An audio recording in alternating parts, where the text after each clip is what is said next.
ఖమ్మంలో పత్తి మార్కెట్ను పరిశీలించిన అనంతరం కాంగ్రెస్ నేత భట్టి విక్రమార్క మాట్లాడుతున్నారు. ప్రత్యక్ష ప్రసారం ద్వారా చూద్దాం.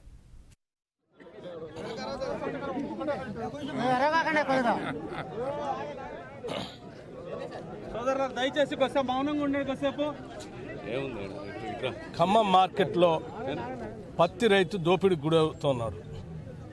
గత ఉమ్మడి ప్రభుత్వంలో ఉమ్మడి రాష్ట్రంలో 7,200 వరకు అమ్మినటువంటి పత్తి దాదాపు 5-6 సంవత్సరాల తర్వాత పెట్టుబడి ఇబ్బడిముబ్బడిగా పెరిగినప్పటికీ ఆ 7,200 నుంచి ఈరోజు 4,000కి ఇంకా అదనంగా 3,000కు కూడా పడిపోయినటువంటి దుస్థితి ఖమ్మం మార్కెట్లో ఈరోజు చూస్తూ ఉన్నాం. సహజంగా ప్రతి సంవత్సరానికి పెట్టుబడి పెరుగుతూ ఉంటే ఆ అమ్మకం దాని మీద వచ్చే రాబడి కూడా పెరుగుతూ ఉండాలి.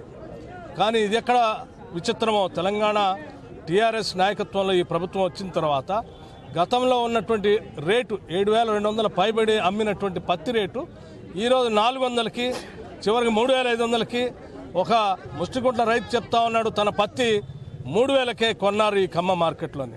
అంటే రేటు సగానికి సగం పడిపోయింది 5 సంవత్సరాల తర్వాత. ఇంత దుర్మార్గమైనటువంటి పరిస్థితి బహుశా ఈ తెలంగాణ రాష్ట్ర చరిత్రలో ఎప్పుడూ కూడా లేదు. మేము అందుకే ఖమ్మం జిల్లాలో ఉన్నటువంటి అన్ని రాజకీయ పక్షాలు కలిసి ఈ జిల్లాలో ఇప్పటికే పత్తి రైతులు నకిలీ విత్తనాలతో ఇబ్బంది పడిపోయి చాలా ప్రమాదంలోకి నెట్టివేయబడ్డారు.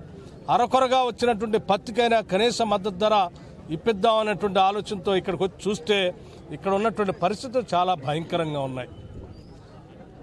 బస్తా ఒక క్వింటాల్ కనుక బస్తాకు 2 కేజీలు తారం తీస్తూ ఉన్నారు. అట్లాగే దడవాయిలకి కోర్టు నుంచి ప్రత్యేకంగా ఆదేశాలు కూడా వచ్చాయి. ఆ దడవాయిలకి ఇచ్చేటువంటి రేట్లు ఆ ట్రేడర్స్ దగ్గర నుంచి ఇవ్వాలని. కానీ దురదృష్టం ఖమ్మం మార్కెట్లో ఇంకా రైతుల దగ్గర నుంచే దడవాయిలకి ఇచ్చేటువంటి డబ్బులు కూడా కోస్తూ ఉన్నారని చెప్తా ఉన్నారు. అట్లాగే బస్తా బరువు కేవలం 600 గ్రాములు మాత్రమే ఉంటే 1 కేజీ, ఇంకా కొందరి దగ్గర 2 కేజీల పత్తి కూడా తారం కింద తీస్తూ ఉన్నారు. ఇది ఒక రకమైనటువంటి భయంకరమైన దోపిడీ.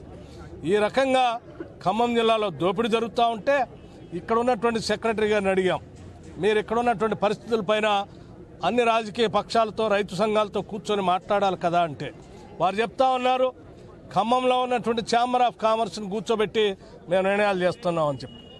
గతంలో ఛాంబర్ ఆఫ్ కామర్స్ అని అంటే జిల్లాలో ఉన్నటువంటి ఏ రాజకీయ పక్షాలకు సంబంధం లేకుండా ఒక స్వచ్ఛంద సంస్థలాగా వ్యాపార వర్గాలకి ప్రాతినిధ్యం వహించే విధంగా ఉన్నటువంటి ఆ ఛాంబర్ ఆఫ్ కామర్స్ ఈరోజు నేరుగా టీఆర్ఎస్ పార్టీకి సంబంధించిన కండవలు కప్పుకొని ఒక టీఆర్ఎస్ పార్టీకి ప్రాతినిధ్యం వహిస్తూ ఉంది.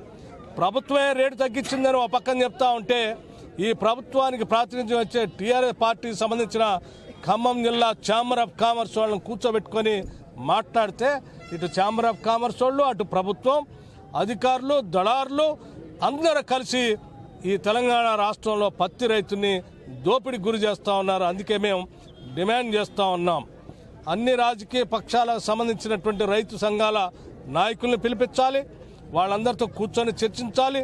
అట్లాగే స్వచ్ఛంద సంస్థలాగా ఉన్నటువంటి ఛాంబర్ ఆఫ్ కామర్స్ ఇవాళ పార్టీ రంగు పూడ్చుకొని టీఆర్ఎస్గా మారింది కాబట్టి దాన్ని ఒక్కదాన్నే పిలవకుండా మిగతా రాజకీయ పక్షాల వాళ్ళని ఆలోచనలో ఉన్నటువంటి వాళ్ళని పిలవాలి, ఈ దోపిడీ ఆపాలి. వీళ్ళకి కనీసం 7,000 నుంచి 7,200 మద్దతు ధర ఉండేటట్టుగా ప్రభుత్వం ప్రకటించాలి.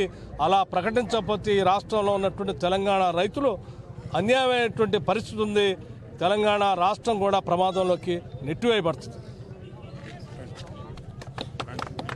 ఈరోజు అఖిలపక్షం తరఫున అన్ని రాజకీయ పార్టీలు రైతులకి జరుగుతున్నటువంటి ఇబ్బందిని ప్రభుత్వానికి తెలియజేయాలనేటువంటి ఉద్దేశంతో ఈరోజు పత్తి మార్కెట్కి రావడం జరిగింది.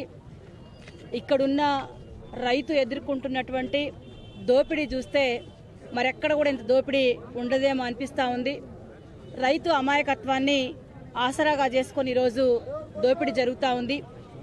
గతంలో ఉన్నటువంటి ప్రభుత్వాలు పత్తికి వచ్చేసి క్వింటాకి 6,500 నుంచి 7,500 వరకు ఇస్తే 5 సంవత్సరాల తర్వాత ఈ రోజున జెండా పాట, ప్రస్తుతం ఉన్నటువంటి జెండా పాట ఈరోజు 4,800 ఉంటే ఒక్కళ్ళకు కూడా 4,800 ఇచ్చిన పాపాన్ని పోలేదు.